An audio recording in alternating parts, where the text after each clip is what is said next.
Hi అండి, welcome back to my channel Swathi cooking స్టైల్లో దోసకాయ ఆవకాయ చట్నీ ఎలా చేసుకోవాలో తెలుసుకుందాం. ఈ చట్నీ చాలా టేస్ట్గా ఉంటుంది. ఇలా ట్రై చేయండి. దోసకాయలు నీట్గా వాష్ చేసుకొని చిక్కు తీయకుండా పెద్ద ముక్కలుగా కట్ చేసి పక్కన పెట్టుకోవాలి.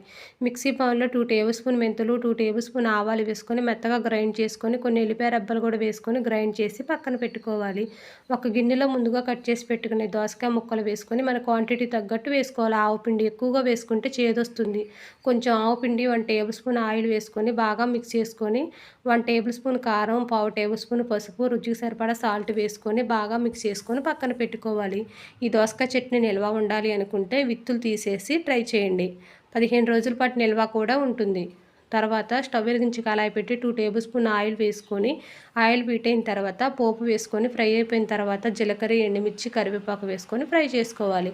ఇలా ఫ్రై అయిపోయిన తర్వాత స్టవ్ బంద్ చేసేటప్పుడు 1 టేబుల్ స్పూన్ ఇంగువ కూడా వేసుకొని ఈ కలిపి పెట్టుకున్న ఈ చట్నీలో ఈ పోపును వేసుకొని బాగా మిక్స్ చేసుకోవాలి. ఇలా మిక్స్ చేసుకున్న తర్వాత కొంచెం చల్లారబెట్టుకోవాలి చట్నీని.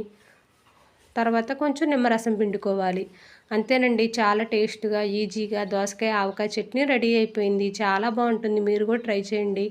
నిల్వ ఊరగాయ చట్నీలు తినకూడదు కదా, ఇలా ట్రై చేయండి. ఈ చట్నీ ఎవరైనా తినొచ్చు, చాలా బాగుంటుంది. వేడి వేడి అన్నంలో ఈ చట్నీ చాలా బాగుంటుంది. మీరు కూడా ట్రై చేయండి. మీరు ట్రై చేసి మీకు ఎలా వచ్చిందో నాకు షేర్ చేయండి. ఈ వీడియో లైక్ చేయండి. మన ఛానల్ని సబ్స్క్రైబ్ చేసుకోండి.